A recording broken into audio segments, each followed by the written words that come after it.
Okay, great, excellent. So thank you again for having me. It's awesome to join you guys again. I have to say, because of this whole Corona stuff, as I mentioned last time, so I'm from East Brunswick, New Jersey originally, and this is actually the longest I've ever gone in my life without being in the East Brunswick Highland Park area.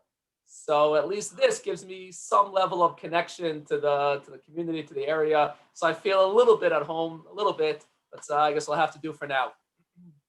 So we're going to talk about a little bit about how phones affect our ability to be in touch with ourselves. And it sounds a little bit of a like a corny type of topic where getting in touch with ourselves and mindfulness and the self and all of those things, but we'll see it's something very practical and there are things that we can do that can keep us again in a very practical way in touch with our feelings and that as research shows minimizes our level of stress and anxiety and really helps us be much happier in life. So I'll start off telling you a story. This happened a couple of years ago, actually only just about a year and a half ago or so. So my wife had taken our kids on this little fishing trip nearby where we live. There's this little pond in the middle of a forest somewhere, and there are volunteers there who help kids sit by this little pond on this little dock, and they help them fish. They bring these little tiny fishing poles, and the kids get to sit there, and the kids get to fish.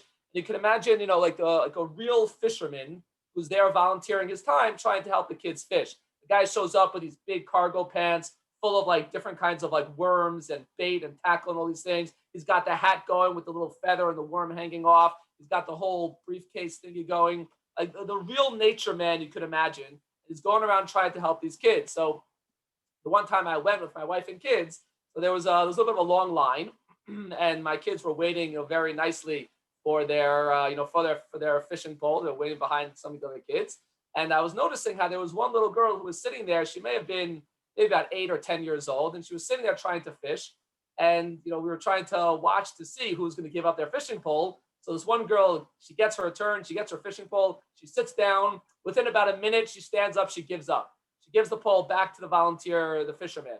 And the fisherman says, why are you giving up? I'll help you. I'll show you some tricks. She's like, nah, I don't want to do it. And he's like, no, are you sure? Really? Like, I can help you. I can show you how to throw it deeper. You can get it more into the pond. I'll show you how to shake it around a little bit. Maybe we'll try a different worm. And she says, no, that's okay. I'm just going to go home and watch a video on YouTube, and that'll be good enough. So that's what she felt. For her, the experience of fishing, which, let's be honest, I've actually never actually really been fishing in my life. But from what I've been told from people who have been fishing, it's literally the most solemn, quiet, peaceful, and just being with yourself activity you could possibly be in. You're out in a boat in the middle of a pond, just staring and just waiting.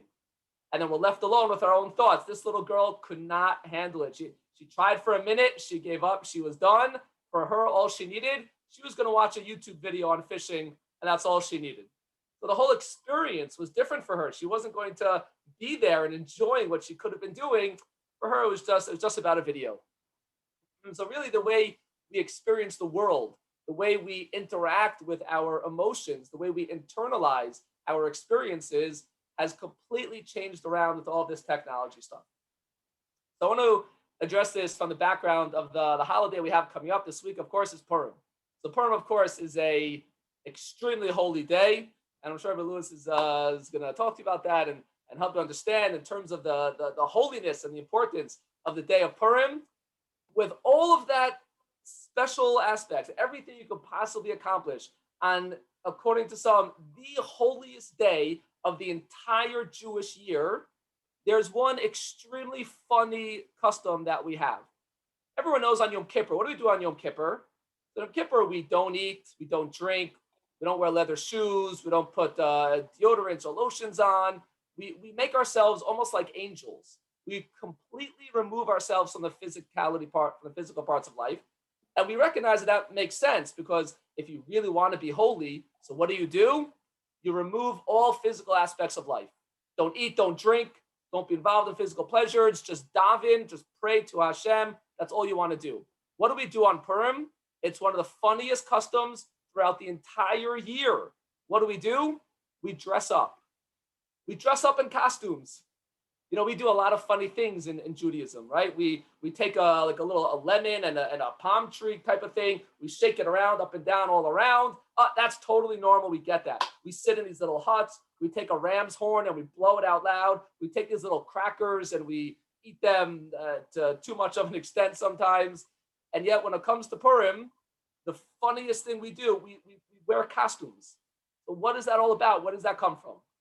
So one of the basic explanations that the rabbis give is because wearing a costume shows that things are hidden in life. Things are hidden. And one of the most important messages of Purim is that life, what we think we see on the surface, is really just God, is really just Hashem maneuvering the pieces of the puzzle to exactly according to what his plan is. He knows what he wants us to do. He knows what he wants to be happening for us in life. And he's maneuvering everything behind the scenes exactly the way he wants it. But it's all behind the scenes. And we may never get to see his hand in an open way. So that's why we wear costumes, to show that things are hidden in life. So that's like the basic explanation that's given. But I once saw something so beautiful that I thought it really stayed with me all these years. It was that what happens when we wear a costume? What happens when we put a mask on? As compared to the rest of the year, whenever we go out in public, it's human nature. What are we thinking about? Somewhere in the back of our mind. Some of us maybe a little bit more than others, some maybe a little bit less, sometimes a little bit more present of a feeling, but all of us are somewhat aware of what everyone is looking at and how they're looking at us. And how am I being shown to the world? What are people thinking about me? What's the world thinking of me? How are my actions being interpreted by everyone around me? When we put on a mask, you know what changes? No one knows who we are. No one can see who I am. So I can put on a mask, and sometimes you'll see people dressing up in such crazy costumes that you literally don't know who the person is. I've had people walk into my apartment on Purim in such ridiculous costumes, I don't know if I should let them in or I'm about to be robbed. I honestly don't know. People are just so covered. But in a way, what does that allow us to do? It allows us to just let everything go, just to be ourselves, just to allow all those inhibitions to just fall away and just be in touch with just, you know what? Let me just see how I'm feeling in this experience. Let me just really live the experience. I don't have to worry about looking perfect or acting in the way that people want me to act. I could just think about who I am and what I want to do. And as long as I'm doing that, I can be happy for myself. And it's something that really frees us to be who we want to be. That is a different element of this also that's involved in terms of the drinking. I don't want to get too much into that. And how drinking also helps us express who we truly are, again, in a safe and controlled way, of course. But again, it's that costume that really helps us block the world out. And it's not that people can't see us because we don't want them to see us. It's that we want to be able to be ourselves. And in a sense, that's what really mindfulness is all about. It's a very popular word nowadays, and it's become the latest psychological trend of people wanting to be involved in mindfulness. But really, at the end of the day, it's all about a person being in touch with who they are and being able to recognize what they're feeling, of just being able to stop and think, how do I feel right now? How fast is my heart beating? How strongly am I breathing? Do I feel worked up now? Do I feel calm? Do I feel angry? How am I feeling? That's what mindfulness really is all about. Being able to be aware of ourselves, of our feelings, of our emotions at all points, at all times. And again, what happens is sometimes we just get so distracted by the world around us, by what people are thinking about us, by how the world is perceiving us, and we kind of lose focus about all those things. And then come technology, and it exacerbates the problem to exponentially. Because now not only are we worried about the actual people around us, but now we've got that little box in our hands, and now we're thinking, I got to take a picture of this so people can see me. Or very often, sometimes, what else am I missing? I'm involved, I'm hanging out with this friend, and we're having a great time. But you know what? That little box is vibrating or buzzing like crazy in my pocket. So am I missing something really exciting right now? And it takes us away from enjoying the experience of where we are in the current moment right then and there. So I'll share with you a couple of fascinating studies, unbelievable studies. So one study was that they gave two groups of people who were trying to get to a certain destination. One group, they gave them GPS coordinates, they gave them a GPS, and they let them take the route and drive following their GPS, Waze or Google Maps or whichever way they did it. They let them follow their GPS, and they just drove as they were paying attention to the GPS. The other group, they did not allow any kind of GPS. That group had to map out their route beforehand and had to write out the directions and then go with the directions and landmarks and figure it out for themselves before they got in the car.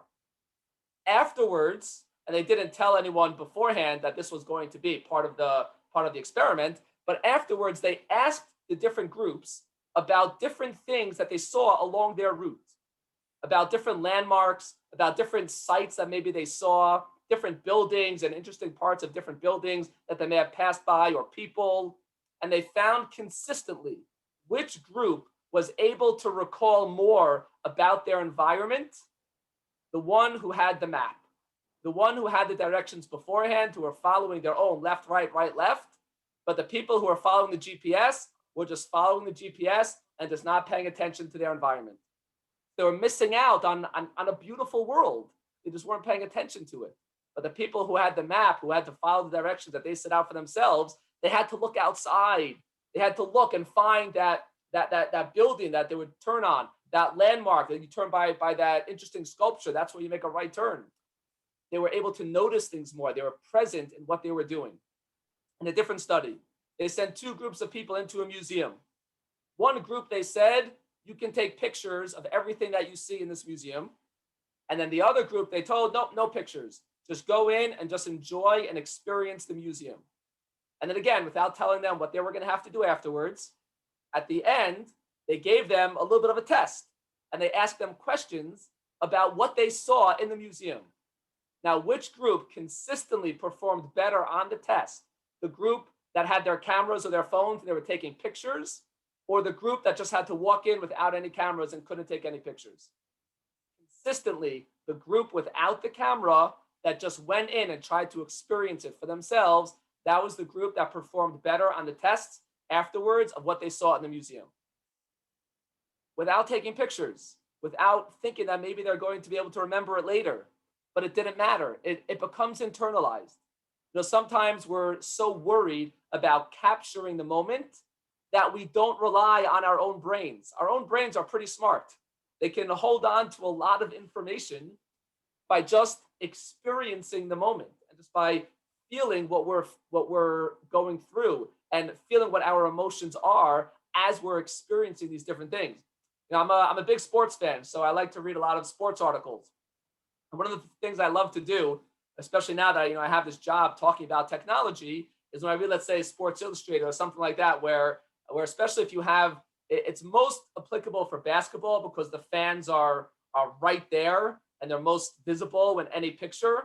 But in other sports, it happens also. If you ever see a picture of a guy taking a game-winning shot, it could be Game 7 of the NBA Finals, and there's a still frame of a guy going up for the shot. He's in that position, about to take the game-winning shot, and you look at the stands around him. What's everyone doing? Are they watching with the open eyes and nope, they're not. They're like this. Because they can't just watch the game and experience the game. They have to record the game for later. But as we've seen, it takes away from the experience. It takes away from the emotions when we don't allow ourselves to feel what we're going through, and instead all we're focused on is remembering it for later. Or again, those other times where we're so nervous about what we're missing, what we could be involved in. So it removes us. It takes us away from really internalizing what we want to go through. There was one of the greatest sages, one of the greatest rabbis of the Talmud. His name was Hillel. It was known as Hillel HaZaken, Hillel the Elder. So he once made a very cryptic statement. So he was in the Beis HaMikdash, right, the Holy Temple, in one of the most joyous times of the entire year, over the Yontifs of Sukkot. So he was in the Beis HaMikdash, the Holy Temple. And the Talmud says about this time that if you haven't witnessed this time, you've never witnessed happiness in your life. That's how joyful that time was throughout the year. And the one time throughout the year, over again in that holy temple. So Hillel Hazaken, Hillel the elder, he walks into this scene, and again he makes an incredible proclamation. He says, "If I'm here, then everything's here." That's what he says. Imani Khan, if I'm here, Hakol Khan, then everything is here. So you imagine a guy walking into a wedding, and you have like the chassan and the kala, the bride and the groom. They're walking down the aisle, and all eyes are up front, and the beautiful scene and the beautiful chuppah, the canopy with the flowers, and the unbelievable setting with the sunset in the background and the boardwalk. Of course, a beautiful wedding. And a guy walks in the back and says, "Hey, everybody, I'm here." So everything is here. You would think the guy's a lunatic. You would think, well, what's this guy talking about? Why is he saying that? This attention-grabbing, spotlight-seeking moron. Well, what's he doing? So obviously, Hillel, the elder, he's one of the greatest rabbis in the Talmud. Obviously, there was something much deeper about what he was trying to say. So what was he saying? If I'm here, then everything is here. He was telling us the most powerful lesson, and really what's behind the whole concept of mindfulness. What Hillel Hazaken was saying was, if I'm here, then everything I need in life is right here with me. I don't need any other part of the world right now. I don't need the future. I don't need the past. I just need me right here experiencing this moment.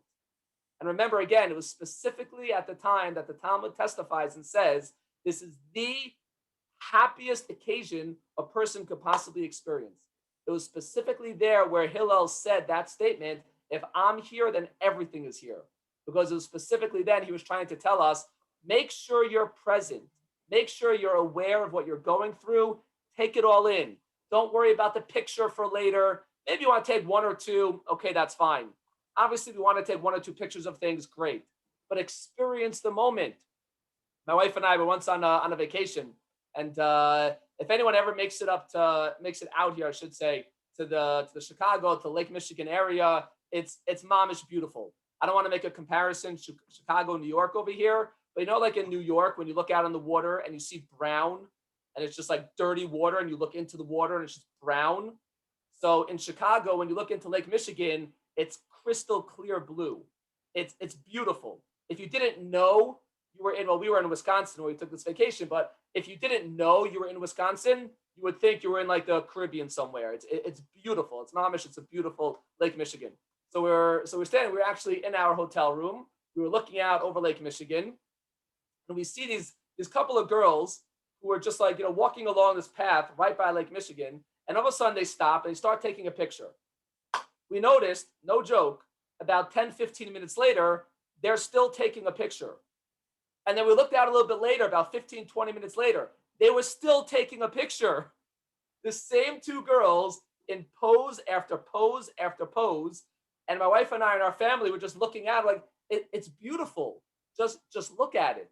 Just experience, just feel it.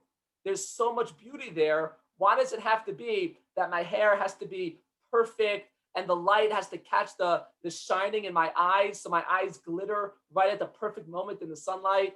But then we don't get to internalize the emotions, and then it doesn't shape us for who we are in the future. A picture doesn't shape who we are. An emotion does, because an emotion is something that we can relive. We can re-feel in the future. We actually can, and to a certain extent, even more than looking at a picture. These are all things that are so important that help us understand that when we lose the moment, when we're living for what else could be going on, or we're looking into the future to make sure that we're saving it and for posterity, just making sure we have the picture for later. Again, don't get me wrong. Pictures are a good thing. We want to have pictures, but certain things are kind of just for us. Certain things we should let ourselves feel the emotions. I remember when I got married. So I was, I don't really know what was going on. I'm just going through the motions. Okay, get married. You stand under the chuppah. I've heard it's such a special holy moment. Great. So the photographer, the videographer, comes over to me right before the chuppah with this little microphone thing. And he says, is it okay if I put this onto your tie so we can hear all the things you're saying? And, if you're davening out loud or whatever, well, you're praying out loud. It's one of the most auspicious times for prayer when a person is standing under the chuppah when they're about to get married. So can we just put this little microphone on you and we'll let you, that way we can hear what's going on. So my brother jumps in from the background. And by then already, my brother had had a few drinks already. He was enjoying the happiness a lot. So he had a few drinks already. And he's like, what? Are you crazy? The holiest time of his life?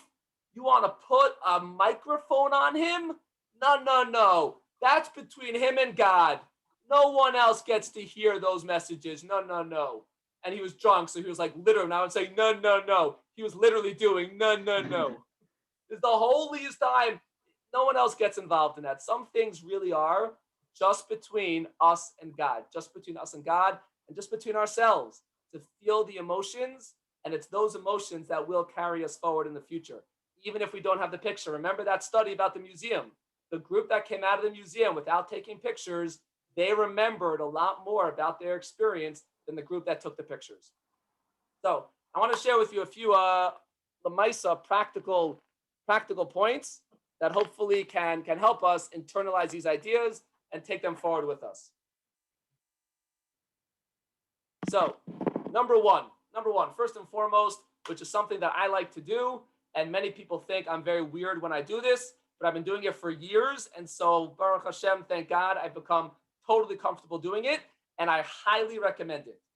Next time you're in public, in some type of public gathering, you're at a community dinner, you're at a fundraiser, you're at an affair where a bar mitzvah, a bat mitzvah, a wedding or something, wherever you are, you're in public. At some point during that public gathering, you're going to end up alone. I promise. It always happens. Now, when that happens, you have one of three choices. Choice number one is to make sure you run around finding someone. Oh, let me find this person. Let me go over there. Oh, there's a group. I can attack. Okay, I'll go to that group. Oh, okay. Now I feel better. That's choice number one. Choice number two is, oh, okay. Now I feel good. Now I'm okay. I'm not alone. People didn't leave me alone. I'm busy. That's what I'm doing. Yeah, I'm with someone now. No. Choice number three is just stand there by yourself. Just stand there. I will very often I'll sit at my table and I'll watch people running around trying to find groups to talk to. They don't want to be left alone. I'll sit there at my table and just relax and just take in the scene. Just think about it. Just think about myself. Think about my day. Think about where I'm holding. Am I having a good time here? Am I having a bad time here? Is there anything good I did that day that I really feel good about? Anything maybe that I didn't do well that day that maybe I don't feel good about that I wish I could improve on? Just think about life. Just let it all go. I don't have to run around trying to find someone. I could be alone with myself, just thinking about myself. It'll feel very weird at the beginning, and people may even stare at you, but I guarantee you know what they're thinking?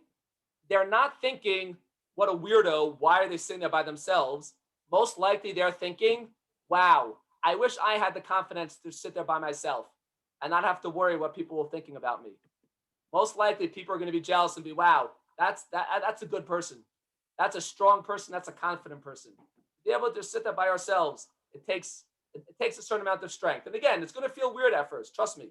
The first bunch of times I did it, I felt completely off. But it really does make you feel good after a while that, wow, I can just sit back, relax, experience myself, feel good about who I am.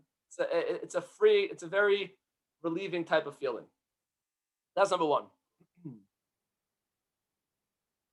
Number two is just an idea, something we've tried to say before also, but just to really clinch the point here, trust your emotions. And what I mean by that is your emotions have tremendous memory. In a certain sense, even more than your brain. Your brain can't always pick out specific details, but your emotions can remember how you felt. So later on, you'll be in a certain place, right? I'm sure this happens to everyone. You'll be in a certain place, and all of a sudden you'll get a flashback of something you experienced, or a certain smell will come back to you, and you'll realize, oh, that smell, I remember that smell.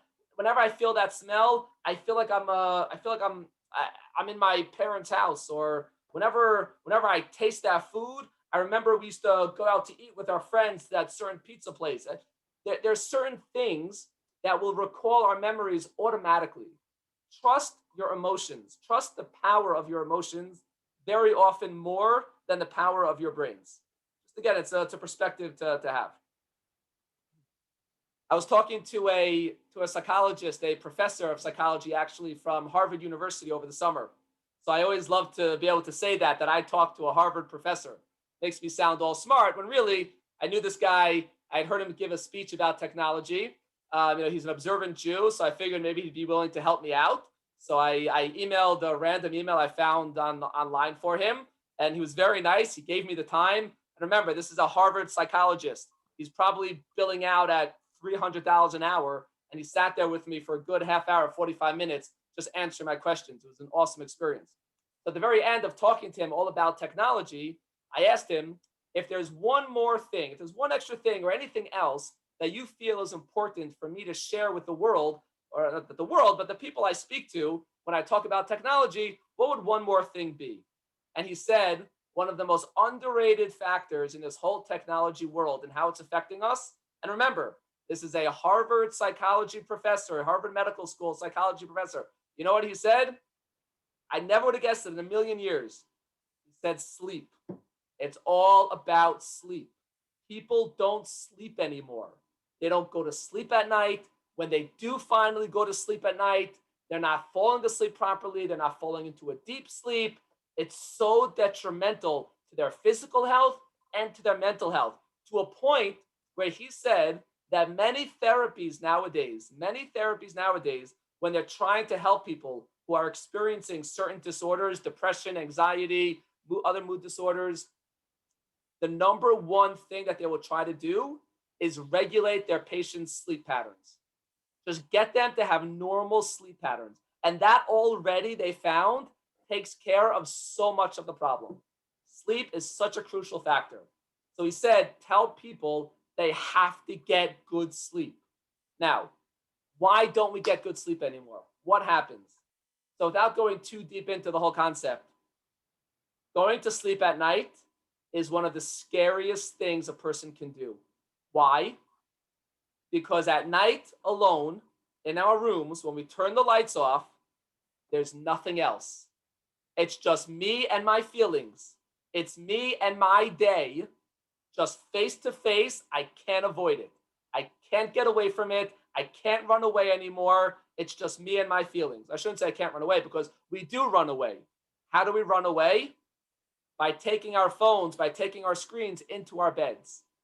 So that way, when I get into my bed at night and the light's off, I don't have to think about my life.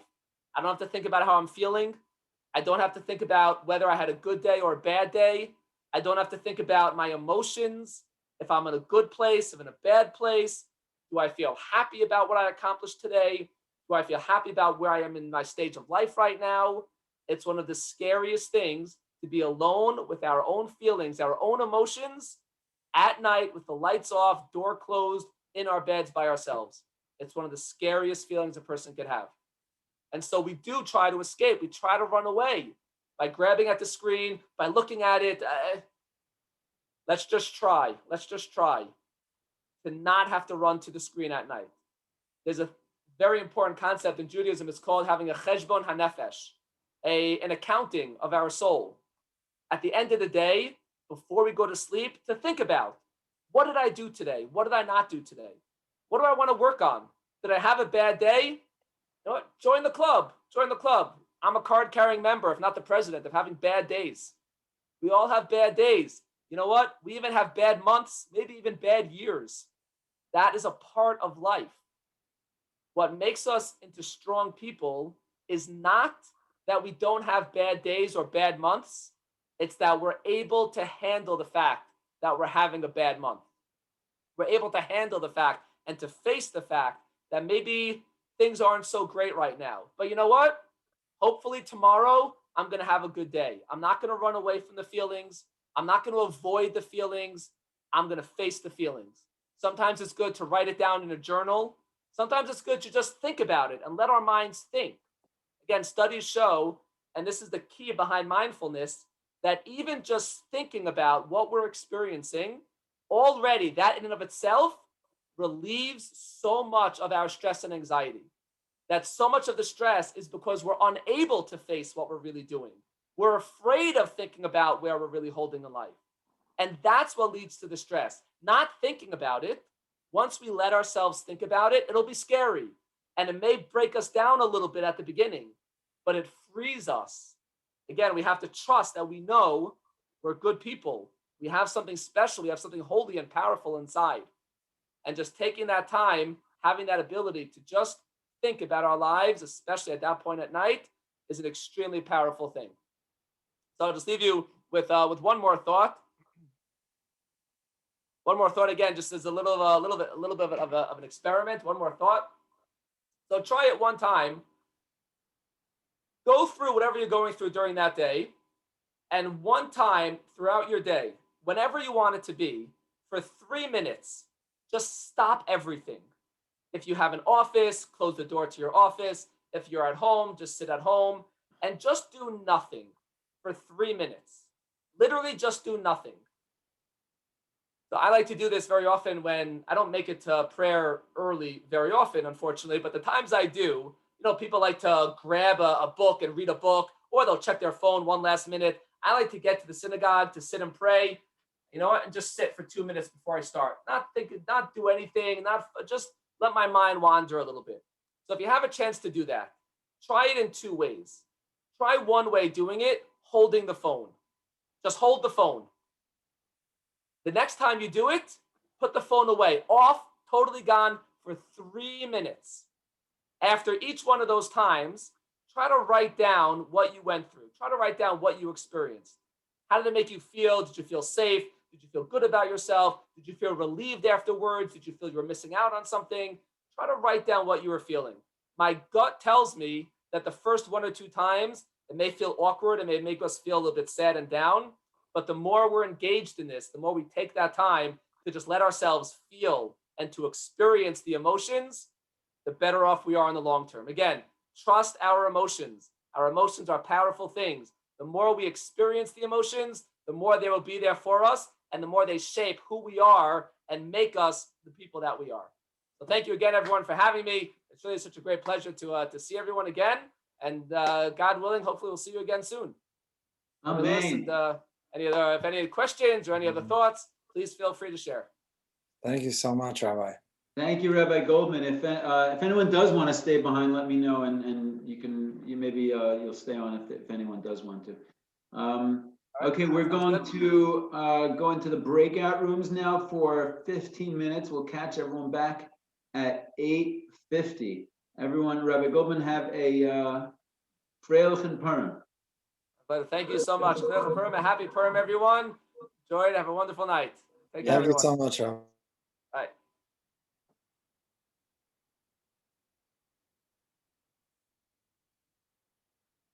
Okay, I'm gonna go in.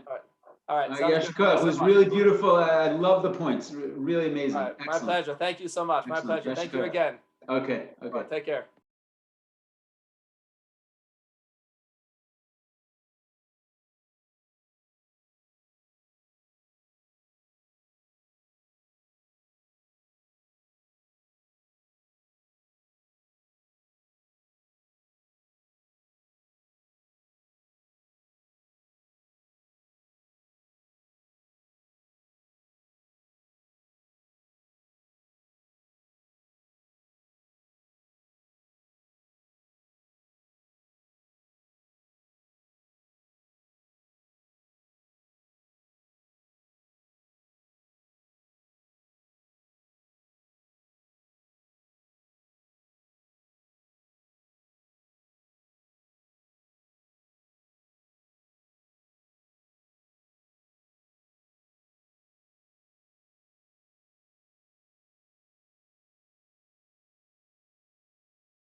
All right, and we're back.